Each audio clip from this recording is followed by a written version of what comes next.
Hello everyone, welcome to Java video lecture. So in this video lecture I am going to explain how we can implement the multiple inheritance in Java. तो multiple inheritance जावा में कैसे achieve करते हैं ये interface की help से मैं बताऊंगा. तो in Java we are not allowed to implement the multiple inheritance with respect to classes. तो क्लासेस की हेल्प से हम मल्टीपल इनहेरिटेंस जावा में इम्प्लीमेंट नहीं कर सकते, लेकिन इंटरफेसेस की हेल्प से हम मल्टीपल इनहेरिटेंस क्या कर सकते हैं, जावा में इम्प्लीमेंट कर सकते हैं. ओके, सपोज यहाँ पे हमने क्या बनाया है, इंटरफेस ए है. इंटरफेस ए के पास क्या है, M1 मेथड है, और इंटरफेस बी है, इसके पास क्या है, M2 मेथड है. M1 और M2 दोनों मेथड क्या है, एब्स्ट्रैक्ट मेथड है. Okay, so interface A has a abstract method M1 and interface B has a abstract method M2. Okay, and there is no relationship between interface A and interface B. तो interface A और B के बीच में कोई भी relationship नहीं है. Now a class can implement A interface and B interface at the same time. यानी कि क्लास सी ए इंटरफेस को भी इम्प्लीमेंट कर सकता है as well as B interface को भी इम्प्लीमेंट कर सकता है. अब आप अगर इसको देखेंगे तो सी क्या है, चाइल्ड है, और ए और बी क्या है, पेरेंट है. यानी कि जब हमारे पास एक से ज़्यादा पेरेंट की हेल्प से अगर हम कोई क्लास क्रिएट करते हैं तो वहाँ पे क्या होता है, मल्टीपल इनहेरिटेंस होता है. ओके, और यहाँ पे वही हो रहा है, हम क्लास सी क्रिएट कर रहे हैं by implementing the property of interface A and B. तो यहाँ पे आप क्या कह सकते हैं, ये मल्टीपल इनहेरिटेंस है. यानी कि क्लास सी की क्या रिस्पॉन्सिबिलिटी होगी, M1 मेथड को भी जो abstract method M1 abstract method M1 है ए इंटरफेस का, उसके लिए इम्प्लीमेंटेशन प्रोवाइड करना, as well as interface B के M2 मेथड के लिए भी क्या करना पड़ेगा, क्लास सी को क्या करना पड़ेगा, इम्प्लीमेंटेशन प्रोवाइड करना पड़ेगा. तो इस तरीके से हम क्या कर सकते हैं, मल्टीपल इनहेरिटेंस अचीव कर सकते हैं. चलिए अब मैं सी क्लास का ऑब्जेक्ट क्रिएट कर लेते हैं, O C new C. Okay, then suppose OC is an object of OBJ.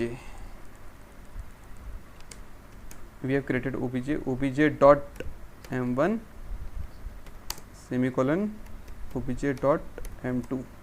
Okay, चलिए अब इस प्रोग्राम को हम क्या कर लेते हैं, कंपाइल कर लेते हैं. हमारा प्रोग्राम कंपाइल भी हो जाएगा और सक्सेसफुली एग्जीक्यूट भी हो जाएगा.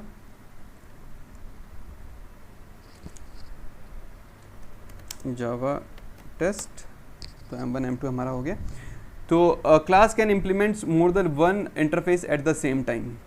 Okay, and the implementing class has the responsibility to provide the implementation of the abstract method of both the interfaces. Okay, class C क्या कर सकता है, एक साथ दो इंटरफेसेस को क्या कर सकता है, इम्प्लीमेंट कर सकता है. एक से ज़्यादा इंटरफेसेस को क्या कर सकता है, इम्प्लीमेंट कर सकता है. दो हो, तीन हो, चार हो. ओके, तो क्लास सी की क्या रिस्पॉन्सिबिलिटी होगी, जितने भी इंटरफेसेस को सी क्लास कोई भी क्लास इंप्लीमेंट कर रही है, तो सभी इंटरफेसेस के जो भी एब्स्ट्रैक्ट मेथड होंगे उनको क्या करना पड़ेगा, क्लास सी को क्या करना पड़ेगा, इम्प्लीमेंटेशन प्रोवाइड करना पड़ेगा. ओके, सो तो ये था हमारे पास मल्टीपल इनहेरिटेंस. देखिए सपोज करिए हमारे पास ये है क्लास ए.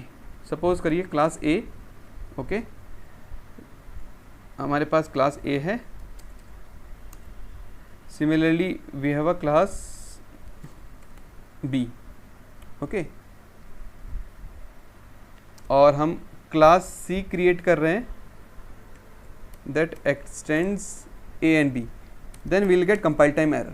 ओके, तो यहाँ पे multiple inheritance is not possible.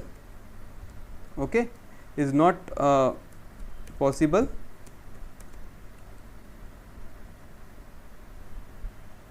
with respect to classes. Okay, तो अगर मैं इसको यहाँ पे कंपाइल करूँगा तो हमारे पास क्या आ जाएगा, कंपाइल टाइम एरर आ जाएगा. तो इस तरीके से हम मल्टीपल इनहेरिटेंस अचीव नहीं कर सकते. ओके, तो अ class can not extend more than one interface at the time, but a class can implement more than one interface at the same time. Okay, so hope you will understand this video lecture. Thank you.